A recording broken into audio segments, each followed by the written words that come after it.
Rekonsiliasi fiskal perlu dilakukan karena adanya perbedaan perhitungan, khususnya laba menurut akuntansi dengan laba menurut perpajakan. Laporan keuangan komersial atau bisnis bertujuan untuk menilai kinerja ekonomi serta keadaan finansial dari sektor swasta. Sedangkan laporan keuangan fiskal lebih bertujuan untuk menghitung pajak. Guna kepentingan bisnis ataupun komersial, laporan keuangan disusun berdasarkan International Financial Reporting Standard atau IFRS. Adapun guna kepentingan fiskal, laporan keuangan disusun berdasarkan peraturan perpajakan. Perbedaan kedua dasar penyusunan laporan keuangan tersebut mengakibatkan perbedaan perhitungan laba atau rugi yang dihasilkan.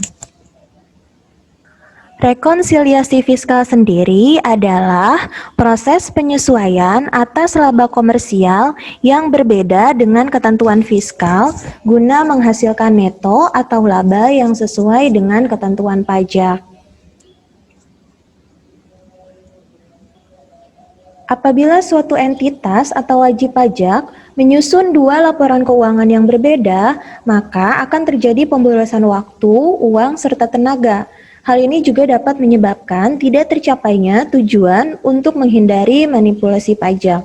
Guna mengatasi masalah tersebut, dilakukan beberapa pendekatan dalam penyusunan laporan keuangan fiskal, yaitu sebagai berikut.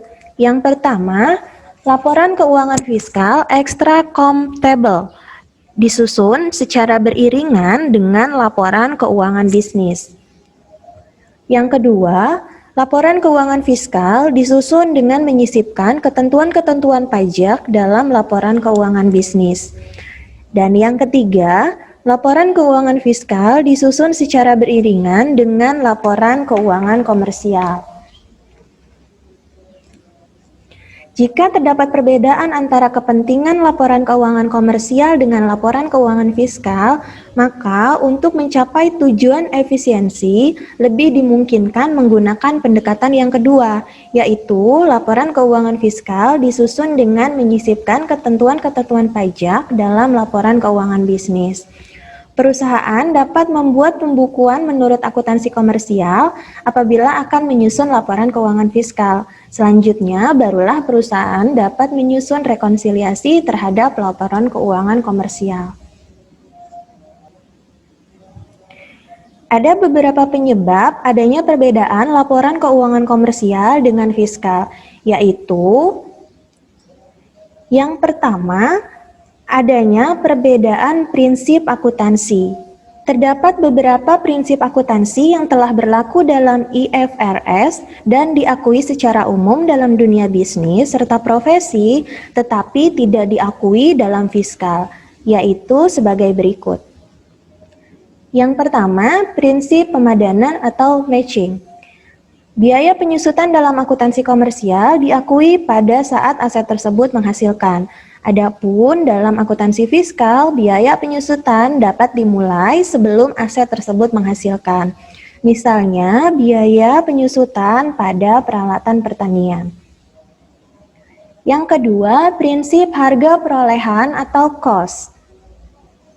Pada akuntansi komersial, penentuan harga perolehan barang yang diproduksi sendiri diperbolehkan mengikutkan unsur biaya tenaga kerja yang berupa natura. Adapun pada akuntansi fiskal, pengeluaran dalam bentuk natura tidak diakui sebagai biaya. Dan yang ketiga, yaitu prinsip konservatisme. Penilaian persediaan akhir didasarkan pada metode terendah antara harga pokok dan nilai realisasi bersih, serta penilaian piutang dengan nilai taksiran realisasi bersih. Metode tersebut diakui dalam akuntansi komersial, tetapi tidak diakui dalam akuntansi fiskal. Perbedaan yang kedua yaitu perbedaan prosedur dan metode akuntansi. Ada beberapa perbedaan prosedur dan metode akuntansi, yaitu sebagai berikut. Yang pertama, metode penilaian persediaan. Akuntansi komersial memperbolehkan memilih beberapa metode penghitungan atau penentuan harga perolehan persediaan, seperti average, FIFO, LIFO, pendekatan laba bruto, dan pendekatan harga jual eceran. Akuntansi fiskal hanya memperbolehkan memilih dua metode, yaitu metode average atau metode FIFO. Yang kedua, metode penyusutan dan amortisasi. Akuntansi komersial mengizinkan untuk memilih metode penyusutan bagi semua jenis harta berwujud atau aset tetap. Adapun dalam akuntansi fiskal, pemilihan metode penyusutan lebih terbatas, yaitu metode garis lurus serta saldo menurun untuk harta berwujud jenis non-bangunan, sedangkan untuk harta berwujud bangunan dibatasi hanya pada metode garis lurus saja. Selain metode yang digunakan, hal lain yang membedakan yaitu besarnya penyusutan akuntansi komersial dengan fiskal, yaitu dalam akuntansi komersial, manajemen dapat menaksir sendiri umur ekonomis atau masa manfaat aset, sedangkan dalam fiskal diatur berdasarkan keputusan Menteri Keuangan.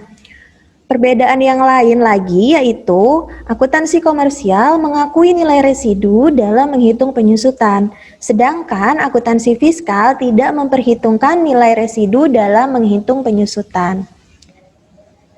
Yang ketiga, metode penghapusan piutang. Akuntansi komersial dalam hal penghapusan piutang ditentukan berdasarkan metode cadangan. Adapun dalam akuntansi fiskal, penghapusan piutang dilakukan pada saat piutang nyata tidak dapat ditagih dengan syarat-syarat tertentu yang diatur dalam peraturan perpajakan. Pembentukan cadangan dalam fiskal hanya diperbolehkan untuk industri tertentu seperti usaha bank, sewa guna usaha dengan hak opsi, usaha asuransi, dan usaha pertambangan dengan jumlah yang dibatasi dengan peraturan perpajakan. Perbedaan yang ketiga adalah perbedaan pengakuan serta perlakuan penghasilan dan biaya. Ada beberapa perbedaan pengakuan serta perlakuan penghasilan dan biaya, yaitu sebagai berikut. Yang pertama, pada akuntansi komersial, penghasilan tertentu diakui tetapi bukan merupakan objek pajak penghasilan. Adapun pada rekonsiliasi fiskal, penghasilan tersebut akan dikeluarkan dari total PKP atau dikurangkan dari laba menurut akuntansi komersial. Beberapa contohnya adalah sebagai berikut. Bantuan dan sumbangan, bagian laba yang diterima oleh perusahaan modal ventura dari pasangan usaha, imbalan yang diterima ataupun diperoleh dalam bentuk natura, penghasilan lain-lain yang termasuk dalam kelompok bukan objek pajak, penghasilan dividen yang diterima oleh PT, koperasi, dan BUMN atau BUMD, iuran serta penghasilan tertentu yang diterima dari dana pensiun. Yang kedua, penghasilan tertentu diakui dalam akuntansi komersial, tetapi pengenaan pajaknya bersifat final. Pada rekonsiliasi fiskal, penghasilan tersebut akan dikeluarkan dari total PKP atau dikurangkan dari laba menurut akuntansi komersial. Beberapa contohnya adalah seperti penghasilan tertentu lainnya atau penghasilan dari pengungkapan ketidakbenaran dan penghentian penyelidikan tindakan pidana, kemudian penghasilan dari transaksi saham dan sekuritas lainnya, dan juga penghasilan berupa hadiah undian. Yang ketiga, penyebab perbedaan lainnya yang berasal dari penghasilan, seperti yang pertama, kerugian suatu usaha di luar negeri. Kerugian tersebut dalam akuntansi komersial akan mengurangi laba bersih, sedangkan dalam akuntansi fiskal, kerugian tersebut tidak akan dikurangkan dari total PKP. Kedua, kerugian usaha dalam negeri tahun-tahun sebelumnya. Kerugian tersebut dalam akuntansi komersial mengurangi laba bersih. Sedangkan dalam akuntansi fiskal, kerugian tersebut tidak boleh dikurangkan dari total penghasilan kena pajak. Yang ketiga, imbalan dengan jumlah yang melebihi kewajaran. Imbalan yang diterima atas pekerjaan yang dilakukan oleh pemegang saham atau pihak yang mempunyai hubungan istimewa dengan jumlah yang melebihi kewajaran. Dan yang terakhir, yang keempat, yaitu pengeluaran tertentu diakui dalam akuntansi komersial sebagai biaya atau pengurang penghasilan bruto, tetapi dalam akuntansi fiskal pengeluaran tersebut tidak boleh dikurangkan dari penghasilan bruto. Contohnya adalah imbalan atau penggantian yang diberikan dalam bentuk natura, pajak penghasilan, sanksi administrasi perpajakan, dan juga biaya yang dibebankan untuk kepentingan pribadi wajib pajak atau orang yang menjadi tanggungannya.